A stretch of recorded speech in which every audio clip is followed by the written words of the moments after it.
team you build is the company you build. So people get distracted with markets and spreadsheets and technologies and products. Ultimately, it comes down to the talent. It's a lot like sports in that sense. Yep. Is there's a lot, you can do a lot of fancy thinking, but I'd still rather have talent.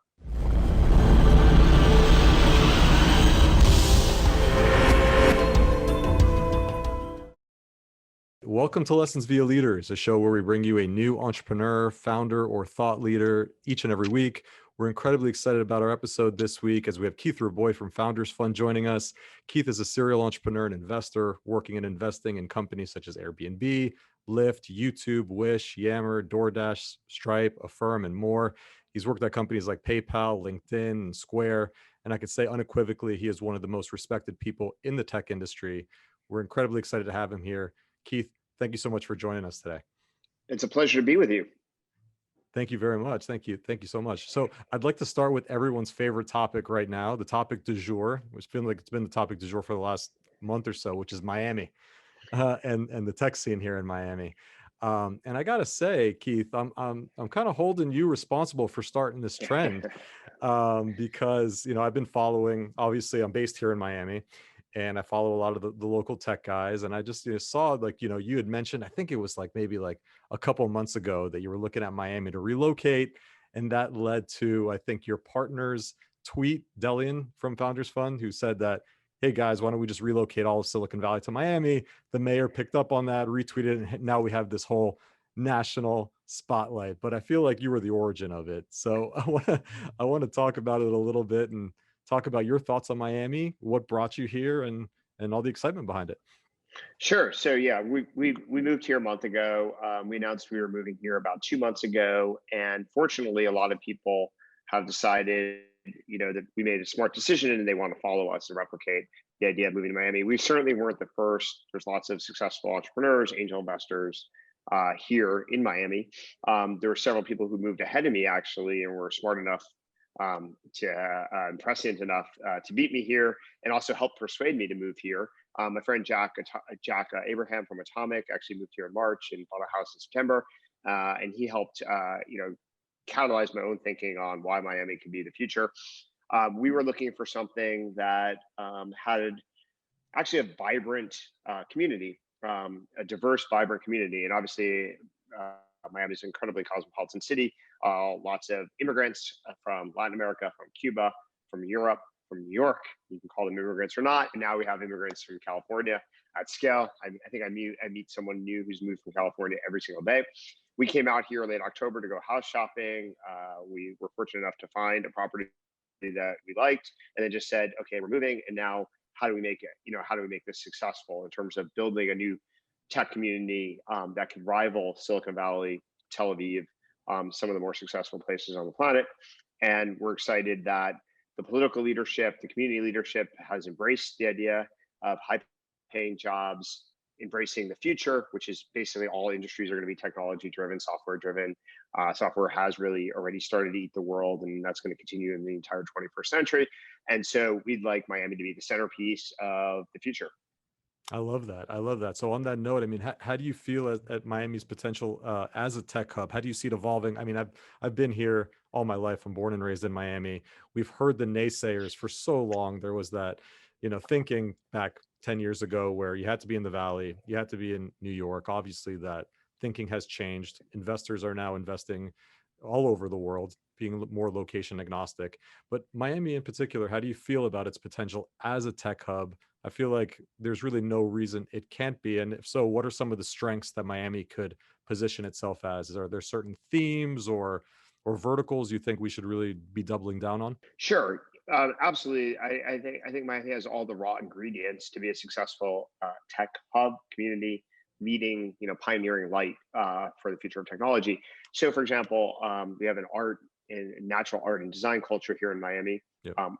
Everywhere you look, from design center to Art Basel to just the style of homes, the quality of thinking around the skyscrapers, for example. So all of that is very important to the future of consumer-driven products. not every consumer-driven company is engineering-led. Some are actually design-driven. You can argue Apple is, certainly Airbnb is, Square was. Yep. And so I think those kind of companies will thrive here. Designers would prefer to live here, and certainly in the Bay Area and probably New York. Second, there's a history of medical innovation, robotic innovation, medical innovation. There's several, important hospital systems here as well that can deploy, test, and deploy cutting edge technologies. So I think that's another area to look at, robotics and medical. And then third is I think we can build a community around starting companies that the rest of the world isn't going to appreciate right away. I mean, we focus on this at Founders Fund a lot. Our core emphasis is where do we have a comparative advantage? And our comparative advantage derives from having a bunch of independent thinkers that don't follow a herd mentality. So one example is we had co-founded within the fund a company called Anduril in Southern California that really helps the United States defend itself against future adversaries using technology. And many in Silicon Valley are sort of anti-government, anti-defense, anti-protecting America. And so we felt like that company, we would be well suited to both build outside the Bay Area, but also as investors, we would have a comparative advantage versus the typical Silicon Valley herd mentality. And so we're looking for companies that people in Silicon Valley would miss because they have intellectual, ideological blinders on. So those kind of companies, I think, would also thrive here. And then I think there's a set of people who just prefer quality of life. Like at the end of the day, there's two elements, to where you want to locate yourself. General life, which is variety of, let's say, activities, food, weather, whatever hobbies people have, whatever things people care about, including education for their kids, safety, security, as well, and or lack of traffic, lack of distractions. And then there's professional aspirations, goals, ingredients. And I think Miami actually blends both together, whereas many cities require a massive trade-off between the two. Tel Aviv has been a successful tech hub for decades, and I think actually Miami in many ways reminds me of Tel Aviv. Yeah, definitely. Actually, I was reading your interview that you did on Pull Request, and it reminded me that the mayor recently tweeted out that he feels like Miami is the Tel Aviv of the United States, which I love that sentiment. Um, Tel Aviv has an incredible tech scene. Do you feel like what ingredients from Tel Aviv do you feel like we could replicate here in Miami, like specifically? Well, I think first of all, just Tel Aviv is a beach community. It's a Yep, city true. built on Yeah, the there's palm ocean. trees and People, palm the trees. People live on the ocean. right. Condominiums. Actually, it's very very comparable in that sense. Weather is somewhat comparable. So I think like the natural attraction of a city that is on the ocean, that has water, that has weather that one can enjoy oneself outdoors Yep. is important for people's lives, and that was important for some of my partners. And as we were debating where we could create an alternative. Second, though, I think you need immigrants. Immigrants have a natural propensity to create new things, to defy rules. So Tel Aviv, obviously lots of immigrants from Europe over the last 50, 60, 70 years, and anti-Semitism has been on the rise in Europe. A lot of Yep. people immigrated to Israel. That was the whole point of the founding state. So I think there's an immigrant mentality here. Some people escaping communism, some people escaping Silicon Valley, some people escaping Europe. Together becomes an interesting melting pot where people have aspirations, goals, objectives, and something to prove. And that's a core ingredient as well. There are a lot of natural advantages, as we talked about, in terms of art and design, but I also think there's more engineering talent here than people realize. So there's Definitely. a significant number of graduates per year that have technical degrees. Those can all be, we can create companies here that become a magnet for those people. And Miami's always produced leaders in tech. As the mayor has pointed out, Sheryl Sandberg's from here, Jeff Bezos is from Miami. Yep. Several of my CEOs are actually from Miami, some of which I actually knew. So I probably work with about 16, 17, 18 CEOs. I'd say 25% are from the greater Miami area originally. About half of them, I actually knew that in advance, and the other half I learned post November. But they're all excited to come back here. They were born and raised here and loved it, and they historically didn't believe that they could be successful here professionally, so they moved to Silicon Valley, but that was not their first choice. So if we can just keep homegrown talent here in Miami, I think we can thrive for a very long time. No, I think that makes a lot of sense. I started a company, exited here in Miami. I never once felt like there was a lack of talent. It always felt like it was an excuse that was thrown around, lack of funding, lack of talent. But I always felt like you could find the great talent. It's here. Most of them did leave and they went to Silicon Valley, but it's good that we're starting to give people a reason to come back, and that's a big deal.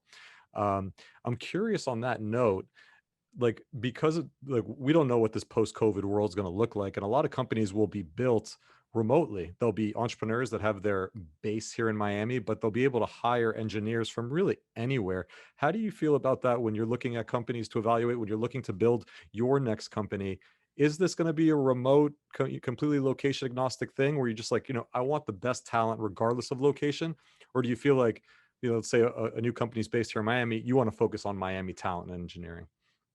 I believe that most companies that thrive and are irrationally successful will not be purely remote. There may be exceptions.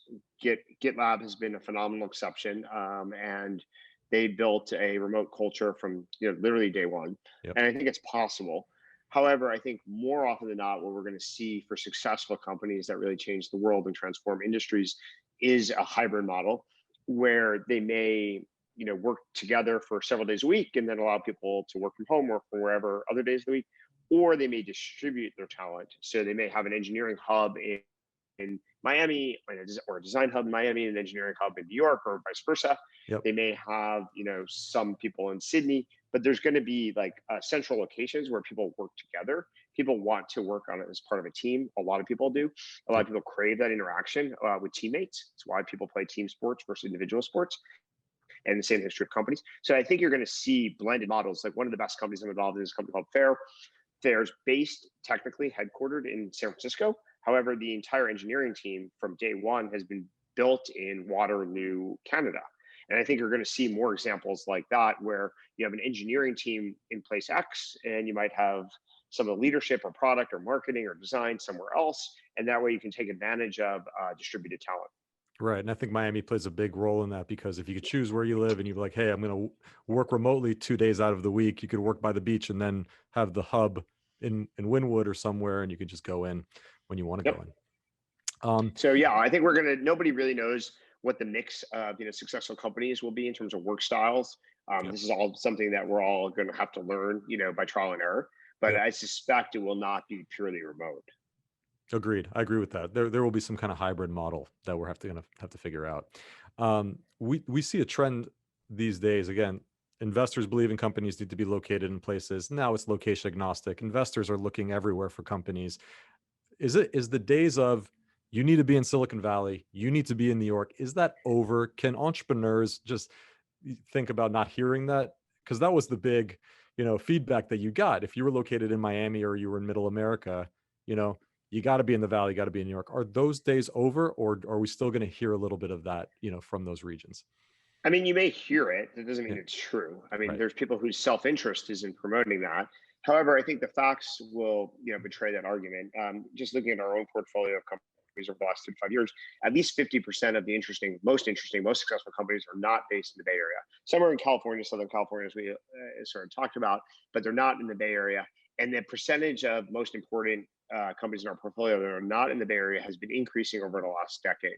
So I Mhm. think that trend will increase. I saw even YC's recently published top 100 YC companies in history, which is obviously retroactive, going back like 12, 15 years. Only 64% of all of them are actually in the Bay Area.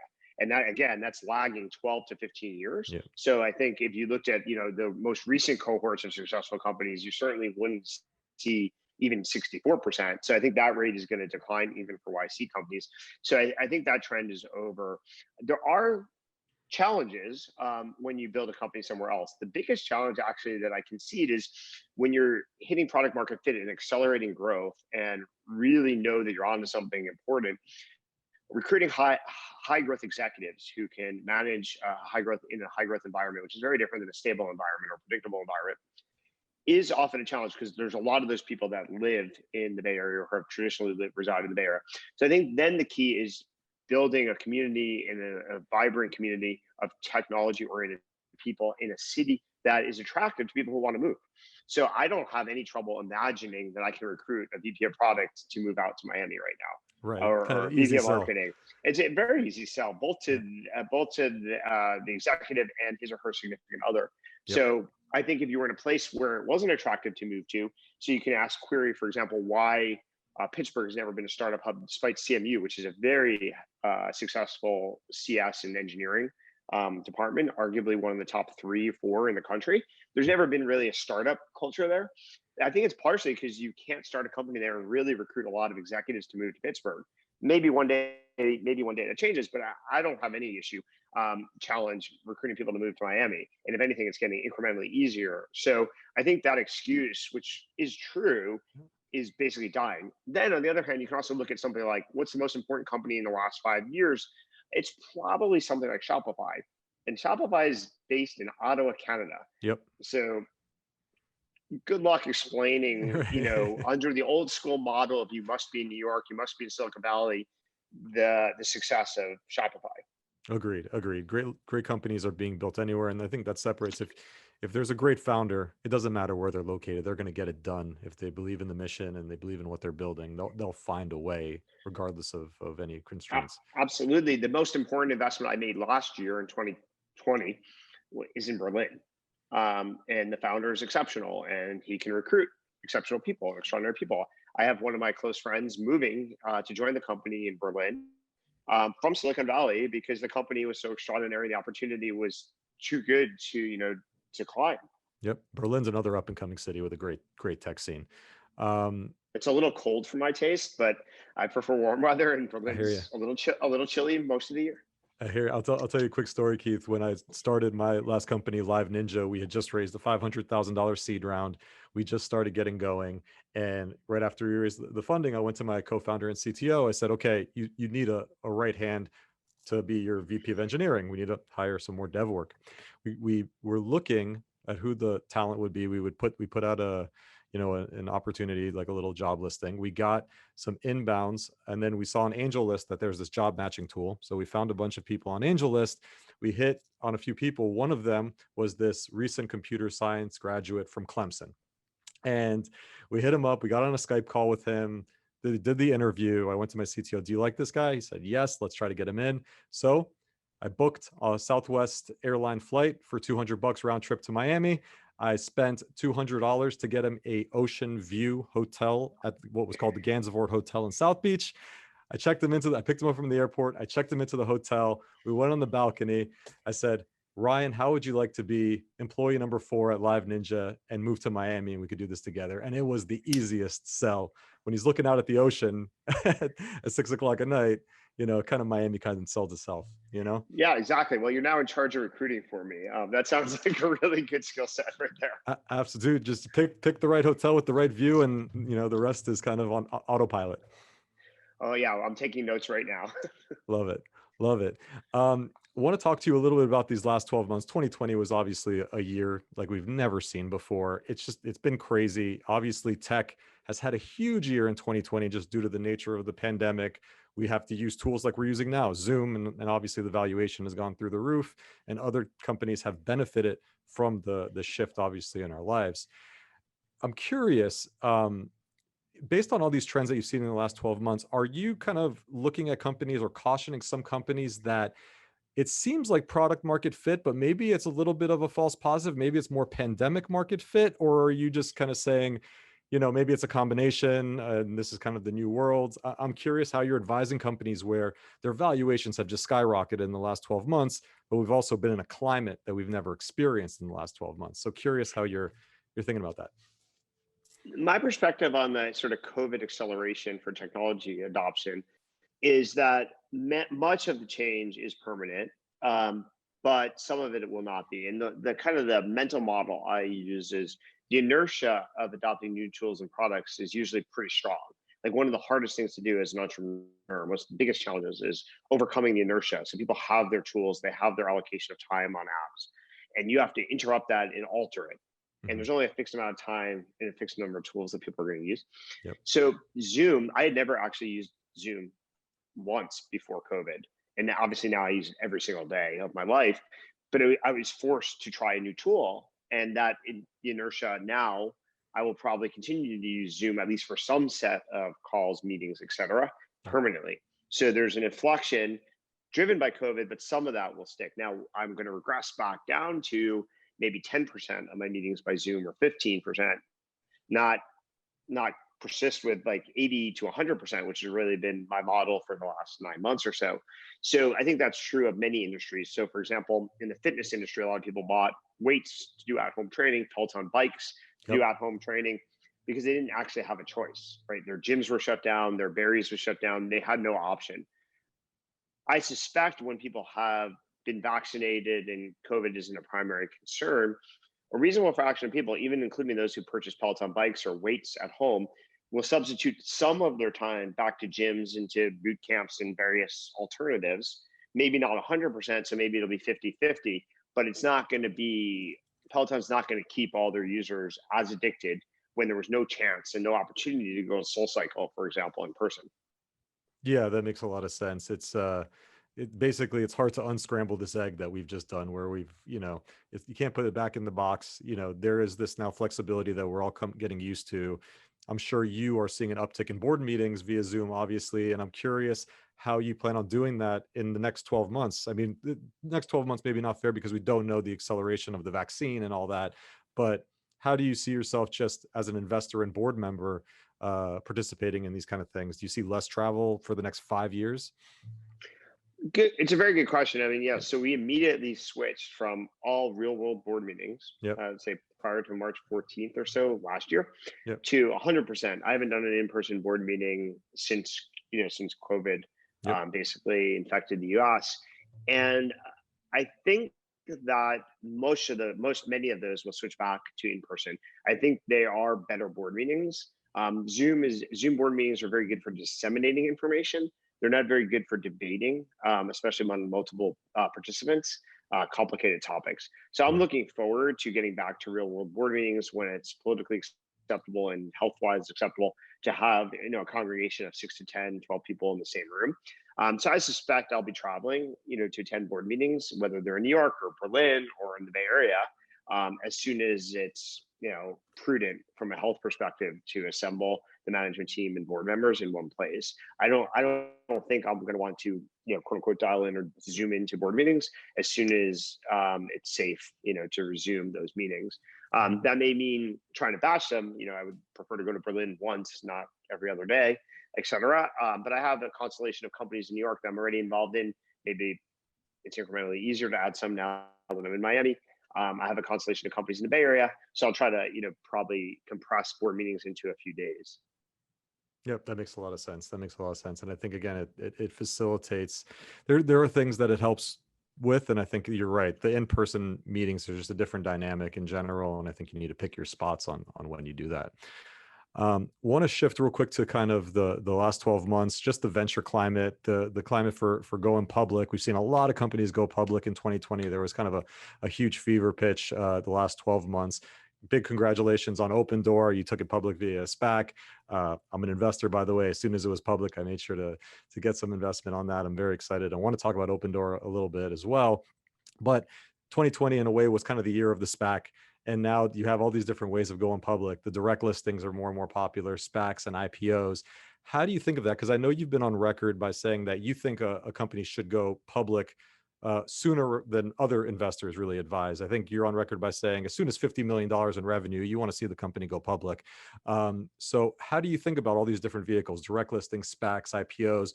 What's your preferred method? I mean, we just saw OpenDoor via SPAC, but I'm just curious at how you distinguish between these three. Yeah, I think these are all tools in the arsenal of a CEO and management team. And there's no one size fits all for every company. So some companies, for example, need to raise capital as part of their IPO process. Mhm. And so that's a little bit easier to do through a traditional process, a little bit possible to do through direct listings now due to some regulatory changes.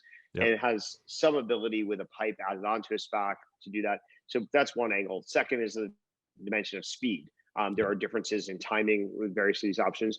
And then third is the ability to guide into the future. And some companies are pretty much, you create the value, the discounted cash flow, sort of bottom up valuation from a linear extrapolation of their current metrics. And some are basically, not yet ready for prime time in the market. So they want to discuss what the potential of technology is when the technology is ready to be sold. So I think depending upon some of these moving pieces, you might choose a different method. I think they're ultimately going to converge a bit. You can already see some of the regulatory convergence happening, so that if you used to be able to draw a line, with polls and like traditional IPO over here and a SPAC over there. Mhm. They're starting to blend together. Much less of a binary decision. We just did a traditional IPO this morning with a firm that's about as by the book traditional IPO as you get. So, I've been involved in all different permutations of this, but the key insight, I think, is where you started. Is my belief is companies should go public much earlier than they've traditionally been advised, at least by Silicon Valley type advisors. And generally, that's above $50 million of what I'd call predictable revenue. And I believe increased transparency and accountability is a very good thing for both management team, for employees. Increased liquidity is a good thing for companies in terms of degrees of freedom, engaging in acquisitions, engaging in different corporate strategies, offering debt. There's things that are just tools that become unlocked once you're a public company. And then at the end of the day, I believe that the goal of any founder is to create an iconic company that persists and transcends maybe their life, but certainly their working lives. And the evidence is just incredibly clear that if you become a public company, the duration that you're going to last in the world is significantly greater than the chances as a private company. Not that there's obviously private companies that have been around for a very long time and have been quite durable. And there's public companies that didn't last all that long. Although if you subtract out public companies that were fraudulent, you actually wind up pretty long durability among the public companies. But in any event, if your goal is to change the world and transform the world and build, this permanent, durable entity, being public is a key step for most companies. I think that makes a lot of sense. Of all the things you mentioned, again, there's just so many benefits of taking the company public. The transparency, like you said, the options for all these employees to get some liquidity, take some life-changing money off the table. Definitely a big deal. I want to talk about OpenDoor on that note, since again, you took it public via SPAC. I'm really excited about OpenDoor. I like to talk from like a customer perspective. I have my house on the market. We're trying to sell our house, and what an antiquated kind of experience that is. So ripe for disruption. Just to share with our listeners a little bit about OpenDoor and why you started that company.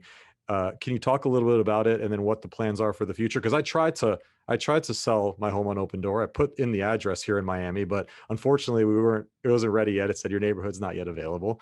But would love to talk more about OpenDoor and your future, because I think that's really exciting. Yeah, so we'll be bringing OpenDoor to Miami. It's live in several cities in Florida. Yep. We're live in 23 cities in the United States, and hopefully be expanding to double that as soon as possible. The Yep. basic concept of OpenDoor is we allow you to trade in your house like you can trade in your car. So almost every American knows that when they want to purchase a new car and no longer need their car, they can drop their car off at a car dealership or use one of these modern online services and get basically an instant offer for their car. And that convenience allows you to, buy a new car. Knowing that there's liquidity whenever you need it, gives you confidence in purchasing a new car. So with a home, there's never been a way to get like an instant offer, really. Right. So if you decide you need to move, either professionally, personally, or for optionality reasons, you want to move, it's been very difficult. Traditionally, you list through what's called MLS, which is basically you Yep. hire a broker. They put you on this sort of vertical version of Craigslist, and it's no better than Craigslist in many ways. And you wait, on average in the United States, 84 days to sell your house. 84 days is a very long period of It time, is especially if definitely. you have things you're trying to arrange in your life, like buying a new home, moving across country, et cetera, getting your kids ready for a new school, whatever. So we allow you to immediately get an offer, same day, and you can have your money in your bank account in as quickly as 3 days.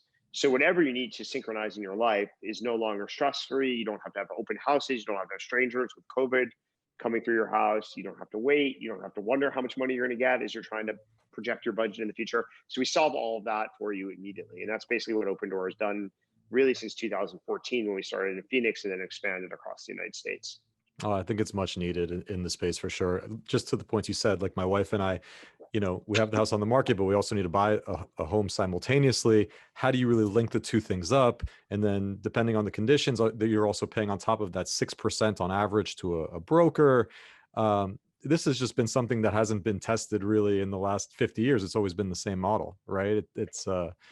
The prime for disruption. specific example, that you and your wife have is a very common, maybe the most common use case for OpenDoor, which is we aspirationally want to purchase this new house, Right. but we can't really do it until we sell our old house. But the timing dimension of how do I make an offer on a new house, not knowing when and how fast and how much money I can sell my current house, is very scary, and therefore leads people to either procrastinate or get terrified and not even buy the new house. So we allow you to instantly know how fast you can sell it. Yep. choose, how much money you're going to get exactly, and Yep. then you can decide when you want to buy your new home with complete confidence and conviction. No, that's amazing. And what factors does Open Door put in when they make that initial offer? Is it just kind of like fair market value? Like you see, like on Zillow, for example, have the Zillow price or whatever is. Does Open Door have their own proprietary algorithm that puts a price in place? Yeah, so open door prices using a variety of variables to create what we think is a fair market Mhm. offer. Like, what is your house Yep. actually worth? Using all the data that's available, both proprietary and non-proprietary data, mixed together, blended together, using modern statistical techniques, and then we give you that offer subject to a fee. We charge a fee for our service, which resembles what a realtor would cost. It does vary by market and by timing, but Mhm. on average, I think if you look in our public filings, on average, it's probably a little over 6.5% right now is what we charge. But you have immediate certainty. You don't have to pay your mortgage, while the house is on the market. You don't have to have these showings. You don't have to clean your house. Like, sometimes you put a lot of effort and money into getting your house ready to be sold. We don't force you to do any of that. You can just sell your house as is. Love that. Love that. No, this is way overdue. As soon as I heard about it, I know immediately. I'm like, I got to get a piece of this as soon as it hits the public market because I believe so much in the future. So great job with that. I want to shift into kind of the investment side and your operating side. You have experience on both sides of the table. So I'm curious, for folks that have been in tech for a while, they're thinking about their next career move. There's always those pulls. Do I go on the venture side? I have opportunities there with a fund, maybe start a fund, or I got this great offer with this company to be an operator, or to found another company, to start another company. I know a lot of people that are kind of in that fork in the road. Since you've been on both sides of the table, what advice do you usually give people like that that helps them choose one career path versus the other? Are there certain qualities you feel works best for the investor versus the founder? It's a timing based decision based on where they are in their career. Just curious your thoughts on that. There's several dimensions to the advice that I would, tend to provide on a one-on-one basis on that question of whether they should start something, operate something, or maybe try to be a venture investor. So my basic advice is, first of all, most people are probably much better at one than the other. There are some people who probably could do either successfully, but that's pretty rare. Most people either like to master a topic Mhm. and double down on that and become the world's expert on X, Y, or Z. And they enjoy getting better and better at something. And those people are better as executives or founders. And then there's some people who have ADD and are super intellectually curious and actually enjoy a different topic, different stimulation, different people every hour on the hour. Those people can be very good potentially quite good investors, certainly psychologically happy as an investor. If you don't enjoy context switching all day long every day, I think it's going to be challenging to be an investor and be happy, whether or not one can be successful. And then I think there's a skill set question, which is what makes a good venture investor. And typically, one needs to develop. There's a lot of people who are VCs. It's a fairly competitive industry. The people who thrive tend to have a comparative advantage vis-a-vis other very talented people. And so being able to isolate, like, well, how am I going to compete with all these people who are very good at what they do, who are very smart, who work hard, et cetera? Having an answer to why me or why us as a fund, why are we going to win, is really important. And sometimes people forget that level. And then there is a experience level kind of question. I think venture takes a while. The feedback loops are long, which is another thing that people have to get acclimated to if they're going to transition. In operating, you get metrics, KPIs, hourly, daily, weekly, monthly, quarterly. In venture, best cases, you can measure your performance on an annual basis, and even that's stretching it. I think like more like 3 to 5 year doses is more accurate at least. And you might get a higher fidelity. You might get some fidelity signal in 1 to 3 years, Yep. but you're not going to have super high fidelity for 3 to 5, maybe 7. So fundamentally, some people like really feel lost, like drowning, until they can get like feedback that's empirical. It's gonna be very challenging to be a successful investor if you need data to validate your decisions in a short horizon. I have to make decisions every day. Should I invest? Should I not invest? Should I invest, double down on this company? Should I do a pro rata, et cetera? And the feedback loop to measure whether I'm right or wrong is measured in years. And so it's a very different kind of decision making than being an executive or founder, where you actually do get pretty immediate feedback on almost every decision you make, from hiring to marketing. And so I think some people are just more well suited for one or the other. from a career trajectory standpoint, because the feedback loop is so long, you do want to join venture with enough time to both learn and react.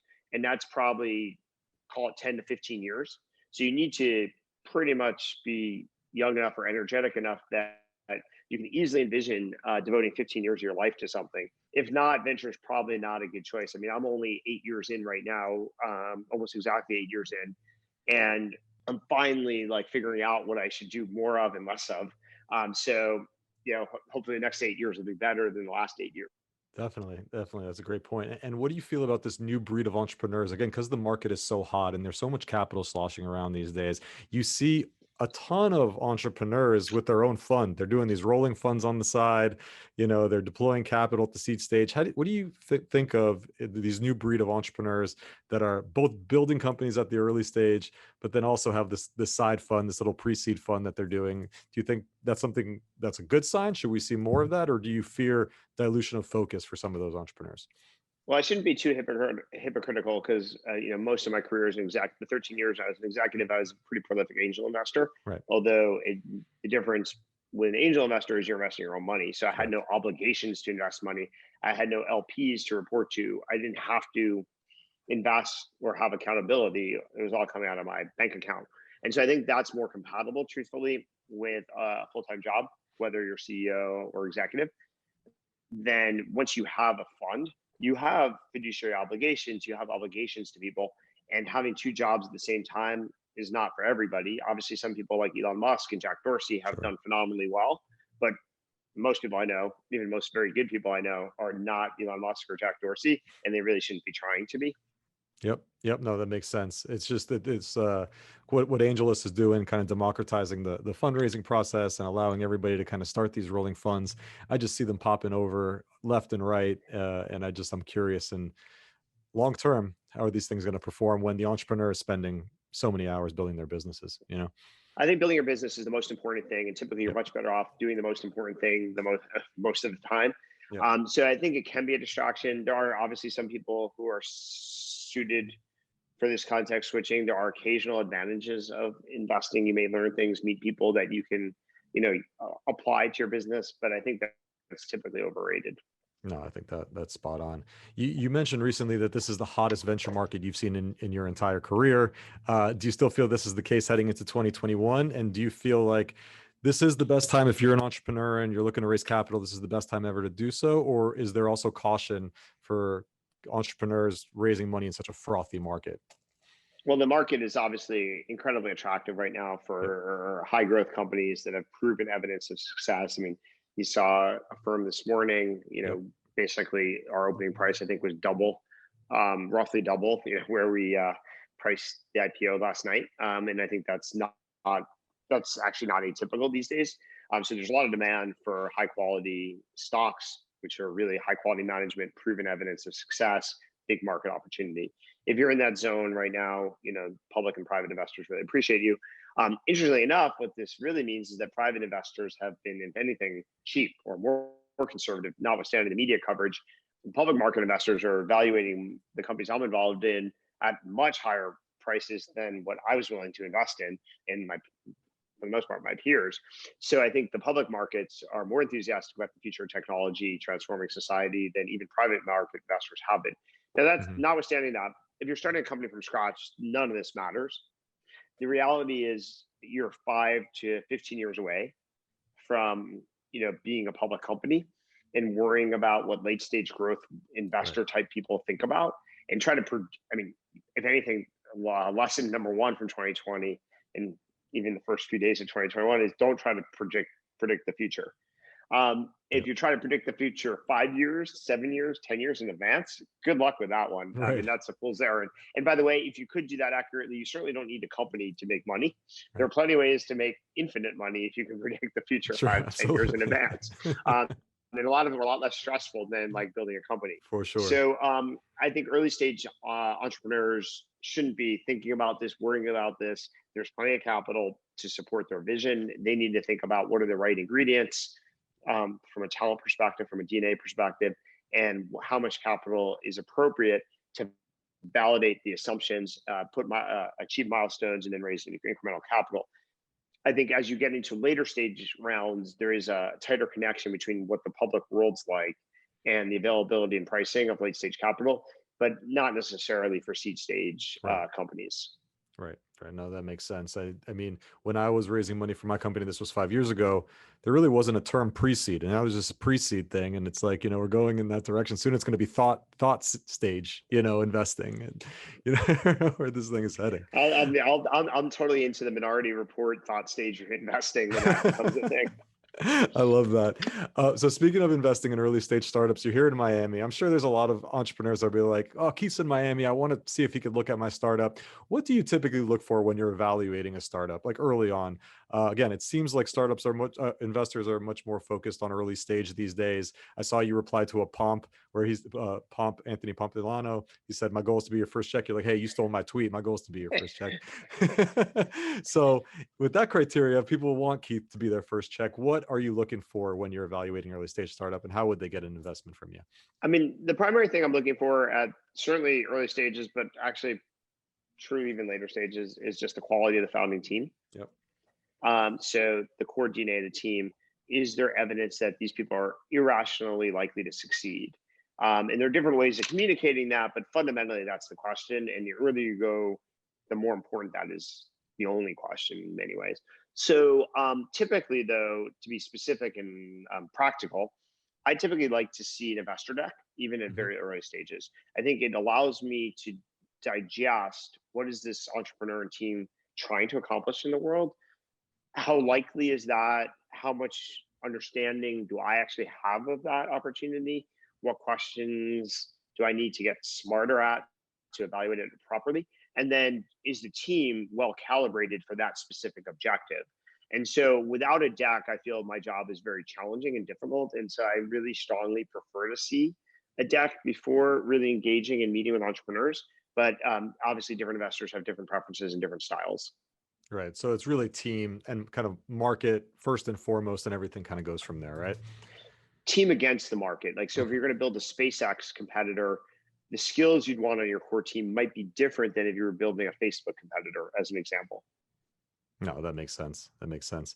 The show is called Lessons via Leaders. So we talk about kind of lessons we've learned along the way and highlight those. Being that you've worked with so many great people, you invested with many successful people, what are one or two traits that you've learned along the way that separates really great entrepreneurs from mediocre ones? Like the traits that you look for when you meet with folks. They do vary a bit. I think every great entrepreneur, every truly outstanding entrepreneur spikes in some capacity. They are just incredibly off the charts on at least one dimension, sometimes two dimensions. So, but it may vary what dimension they're off the charts, impressive on. But at the end of the day, I think common denominators are typically work ethic, a bit of paranoia, internal paranoia. So even when things are going really well and people are singing their praises publicly, Yeah. they are always paranoid about what can be better, what should be better, what needs to get better. Speed, alacrity, which ties to work ethic, but it's a little bit different concept. Their ability to ship things, fix things, move the needle fast, recruit, hire, close, et cetera. Seems the tempo basically is pretty critical. And then I'm a strong believer in raw IQ of, like, at the end, one of the ingredients, not the only ingredients, because there are others, as I was highlighting, Mhm. is the ability to see things other people don't see.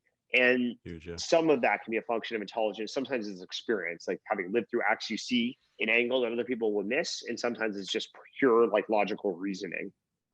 No, that makes sense. Again, there's this talk about, founder market fit. You hear more and more these days, specific founders that know a market or that have an insight that nobody else does, or there's an unfair advantage that that founder has versus another one. So I think absolutely that's key.